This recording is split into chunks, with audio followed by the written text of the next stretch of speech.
sit down.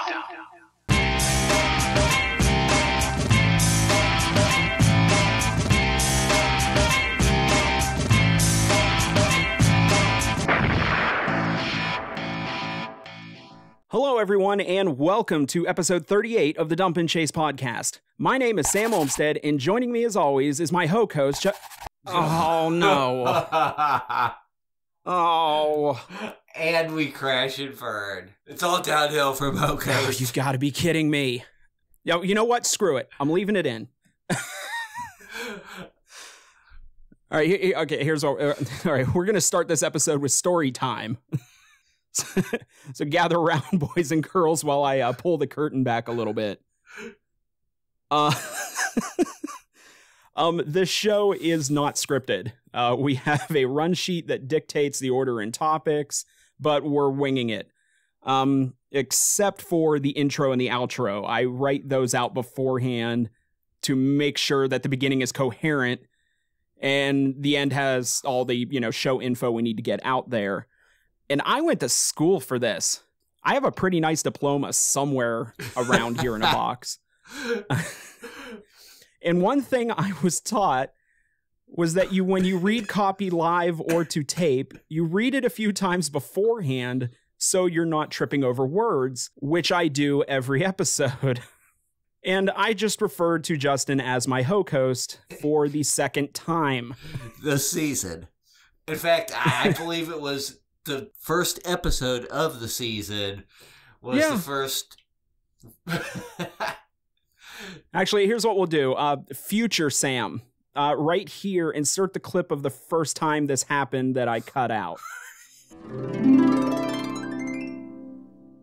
My name is Sam Olmstead, and joining me, as always, is my host. So, leave a little audio note for myself. Okay, take two. My co-host, Justin Irwin. Yeah, well, I guess host is not too far off. All right, so, okay, Justin, 4 out of 6 points this past weekend. All in all, not too shabby. Yeah, the Phantoms were definitely firing on more cylinders than we are. Yeah, crash and burn right at the beginning. Okay, so real quick, get to some team news. We had a couple transactions this past week. The Phantoms welcoming from Lincoln, Winter Wallace, who is the brother of Ocean Wallace, who we came up for a couple affiliate games earlier this season. He will be joining the Phantoms here soon. And also Carter Rose, who we briefly talked about last week, coming down from the BCHL. He was with the Phantoms in the game with Muskegon tonight. Yeah, the Phantoms played Muskegon tonight, lost 4-2. We won't really be discussing that in this episode. We'll save that for next week. But yeah, I did see Carter Rose tonight. Kind of saw him, only heard his name called once or twice, saw him once or twice on the ice, but, getting used to his new surroundings. Yeah, I mean, it's kind of hard to insert somebody into the system that quickly. So, yeah, he got a few shifts, getting to know his new teammates. It'll be a transition, especially, coming to the USHL, which is in full swing from the BCHL, which has been in a stalled state due to the COVID situation. So it remains to be seen, but yeah, I mean, he's getting some ice time.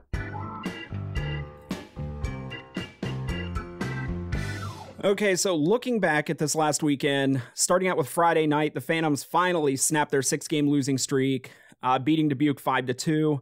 And this game would tie Brad Patterson with Anthony Noreen for most wins as a head coach in Phantoms history at 126. Luckily, we would only have to wait 24 hours for Coach Brad to take sole possession of first place, getting win number 127 Saturday, which was a 4-1 victory over Dubuque.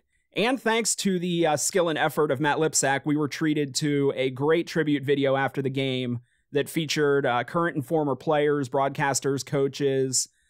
I mean, how awesome was it to see some of those faces again? Noreen, Brett Murray, Ivan Prosvetov, Trevor Kuntar, Aiden Gallagher, Tommy Apap. And then kind of the surprising one that popped up towards the end, the lead broadcaster for the soon-to-be NHL Seattle Kraken, Everett Fitzhugh. Yeah. I mean, Wes Uller was also present, but yeah, when they got to Everett, it was like you were kind of like, oh wow. You could kind of feel that the audience, people kind of looked up and noticed, and it was like, wow, cool. So as far as the game on Sunday, Chicago made the trip to Youngstown, and they left with a 4-2 win. A lot of the issues we pointed out last week did not seem to appear in these games. We kind of went through a list in last week's episode, so we'll kind of go through that list again. One of the first things we talked about was just the Phantoms not scoring first. Up to that point, had only done it in 2 games all season. All 3 games last weekend, the Phantoms scored first. Yeah, it's a cliche, but yeah, you want to score first. It's never good to go down, and we seem to have a real problem when we go down 1-0. And not only scoring first in all 3 games, also had the lead in all 3 games.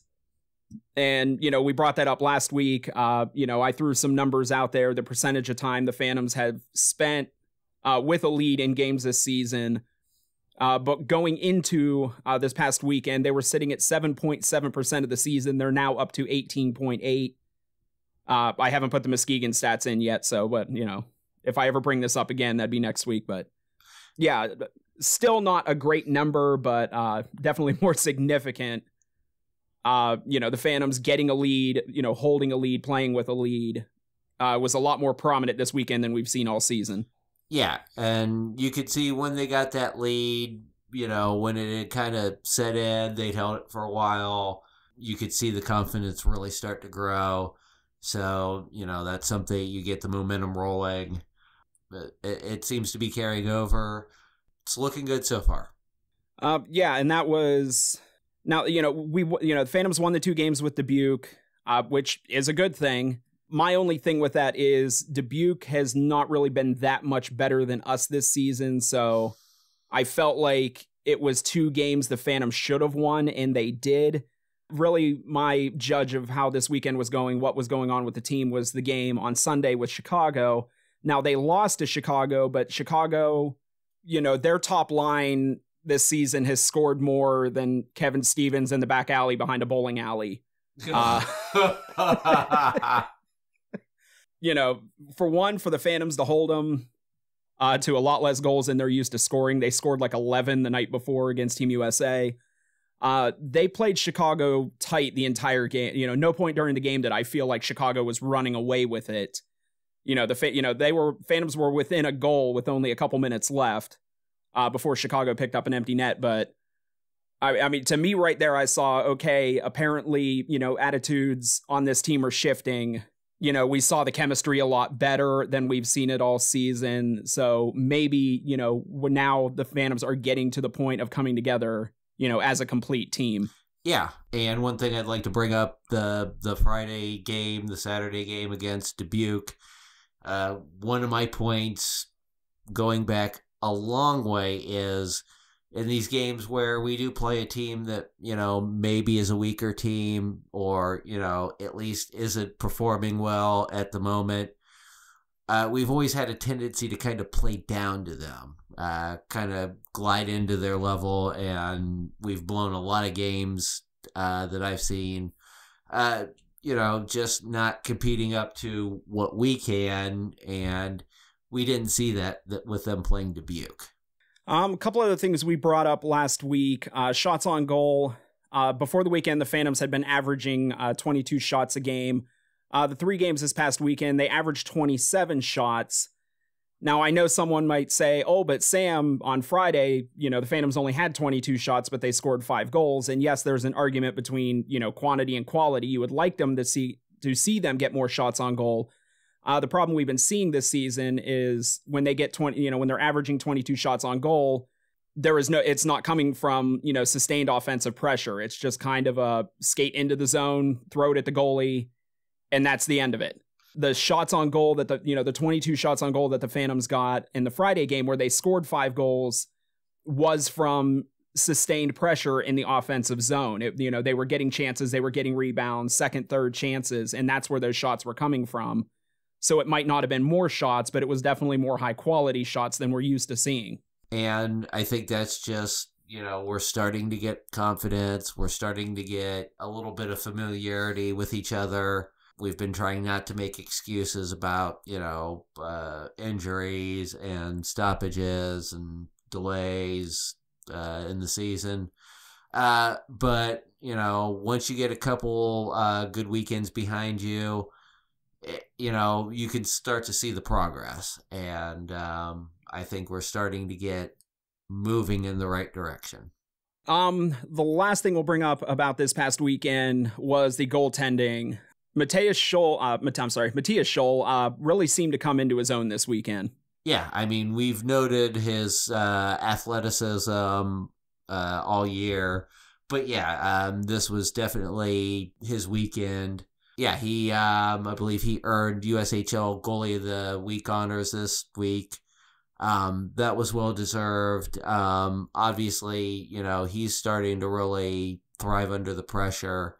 He's started the past 6 games? Something close to that. 5 or 6 games, yeah. Chavette's been down with an injury. And hopefully, we'll get him a little bit of rest here soon. We'll have to see what goes on when Purcell comes back. Yeah, the Phantoms coming into this weekend as a team, it was a 4.36 goals against average. This past weekend, it was 2.33 goals against. Sholl, in those 3 games, 2.01 goals against, 931 save percentage. This is his first crack at the USHL.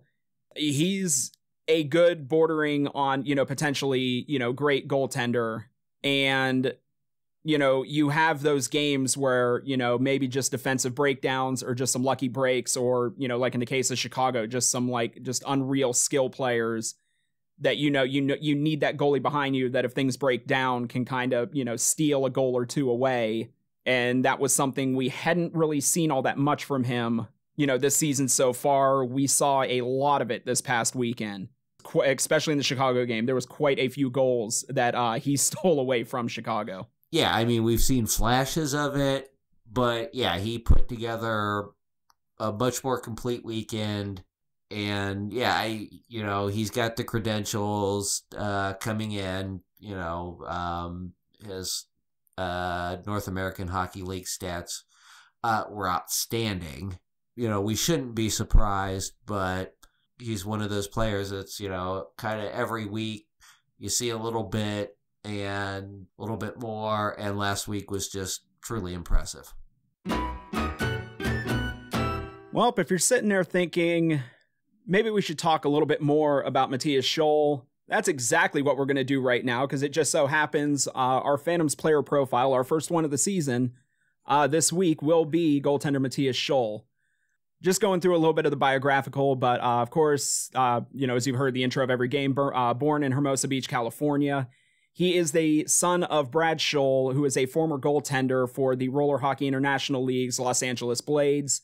His younger brother, Mattais Sholl. Hey everybody, this is Future Sam. Just a quick editing note. Right here, I meant to say his older brother, not his younger brother. Carry on. Was last season's ECHL Goalie of the Year. So yeah, nothing to sneeze at there. Mattias spent 4 years in the Los Angeles Junior Kings system.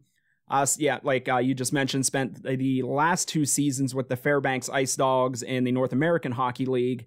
In those 2 seasons, he was a combined 46, 9, and 7 with a 1.88 goals against average and a 928 save percentage. This past season, he was the North American Hockey League Midwest Division MVP and Goalie of the Year. Last season, he was named to the All North American Hockey League second team. He was the Phantoms' third-round phase 2 pick this season, and just announced earlier today, funny enough, obviously we're recording on Thursday night, just announced earlier today, has committed to Bemidji State University in Bemidji, Minnesota. That's a name in and of itself. That I don't trip over, but co-host is just... The phrase co-host, and my tongue gets tied into a knot, apparently. Yeah, well, I mean, it's hockey, so you kind of get used to that. It's the strangest things that trip you up. Yeah. You've brought up the point a couple of times now, because he is, by most definitions of a goaltender, he's a smaller guy, 5'10", I believe. 5'11" on some websites, but yeah. Yeah. He's especially shorter than what we're used to in Youngstown over the last few years. But you've brought up the point, especially this past weekend. Yeah. I mean, we were talking, kind of the surprise that he didn't have NCAA commit at that point. And yeah, I mean, if he was 2 or 4 inches taller, above 6 foot, no question, he would have had a commit, before, and we would probably be talking about his draft ranking. Yeah, goalies under 6 foot, it's kind of amazing that in this day and age, that's too small. I remember when, 6'4" was too big. It kind of makes me wonder if it's just kind of that evolution of goaltending where until you had like the Patrick Waz and the Dominic Hasek's, and I'm sure there's many others I'm forgetting. The more athletic goalies as opposed to stand there, kick your leg out, just fall on the ice every time a shot gets thrown your way. Where you just saw these more and more athletic goalies, and you've seen it over the years. It's the level of athleticism in a goalie is just ridiculous.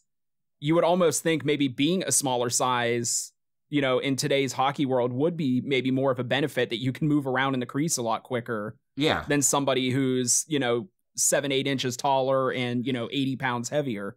Yeah, I mean, there's these guys who waffle around in the crease. But anyway, is that a Belgian waffle or? Yeah, you get the reference.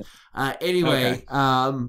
But yeah, I mean, Sholl, is above all expectations there, though. I mean, his athleticism is, one of the best I think I've seen in the crease in a Phantoms uniform. His movement is quick, precise. He's up, he's down. He's out a couple feet challenging shots. Then he's back guarding the post. I'm really, really, really impressed. Okay, so coming into this weekend, like we said, we've already had one game played. We'll cover that next week. Friday and Saturday. Friday night, the Phantoms are up in Plymouth, take on Team USA, the U17s. Friday night and Saturday night, both nights, game time 7:05 on Hockey TV. There is no audio stream available. Their games are just on Hockey TV. That's it. Team USA, the U17s so far this season, 2-3-1-1 on the year. There's been very good U17 teams the past couple years, hot starts out of the gate and everything else. Maybe possibly, at least with the hopes of this weekend, maybe a little more of a return to normal, more of what we're used to with the U17s going into this weekend. We'll have to see. I'm a little disappointed. This is one of the first weekends in a couple of seasons I'm not able to make the trip up there, but we'll have to see. They're good, maybe not great, like previous draft classes. So yeah, hopefully we can take advantage and get a win on their ice. So yeah, fingers crossed. Phantoms took 2 or 3 this last weekend. They've already, they're already down 1 this weekend. But yeah, fingers crossed. If they can pull off 2 wins, Friday and Saturday, in 2 weeks, that's 8 out of a potential 12 points. That's not bad at all. We will take that. We'll take that in every 2 week stretch because there's a lot of 3-game weekends coming up. Yeah, and I think if they play the U17s like they played Muskegon, the things should work out just fine. Okay, so we are coming down to the end of the episode. That means it is time for another segment of Ask Justin.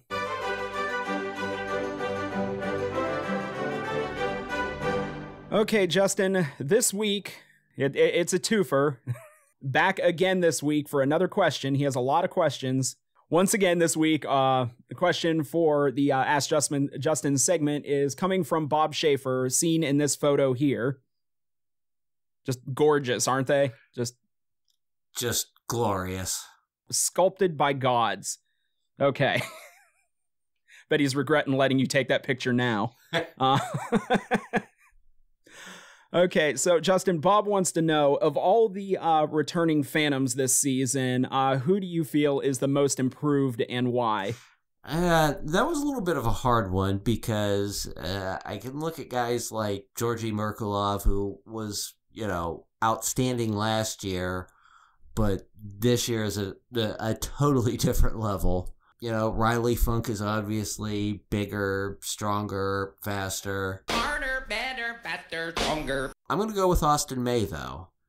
He's a guy not impressive last year, held his own, I guess. But this year, his work, especially, I think he's one of the few guys who, on defense, he kind of jumps up on the play. He'll carry the puck. He'll pinch in, keep a play alive, really noticeable two-way. He scored a little bit last year, but this year, he's contributing a lot more on the offense, and we kind of need that. Well, he also dealt with injuries last season as well, so he kind of had a hard time, being able to get on the ice in a healthy way. Even when he was, I don't think he looked all that comfortable. Yeah, so it's hard to say, he had some injury issues, but this year he seems to be healthy and definitely skating a lot better. And, like I said, he's contributing a lot on the offensive side. Some of it might not show on the score sheet, but a lot of our sustained pressure in the offensive zone, I think, is due to him. All right, so thank you, Bob, for that question. And to everybody listening, if you're thinking, hey, I've got a question for Justin, don't be scared, send them in. It seems like it's getting a little harder mining questions lately. If it need to get some suggestions in, or we're going to have to change this to Bob Asks Justin. But yeah, if you have a question, send it in. We'll definitely get it on here.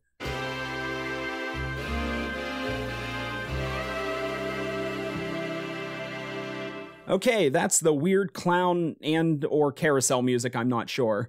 Which means that this is the end of the episode. As always, thank you for tuning in. The Dump and Chase podcast is brought to you by hockeyfan.com. We are also syndicated by Ohio Hockey Digest in the Phantom section. If you haven't yet, be sure to subscribe to our channel, hit the like button, leave a comment below, all the standard stuff people on YouTube say. Tell us what we're doing right, tell us what we're doing wrong, what you would like to hear in future episodes. You can also check us out on social media. The links are in the description. So for Justin Irwin, I'm Sam Olmstead. Thank you again, and we will talk to you again next week.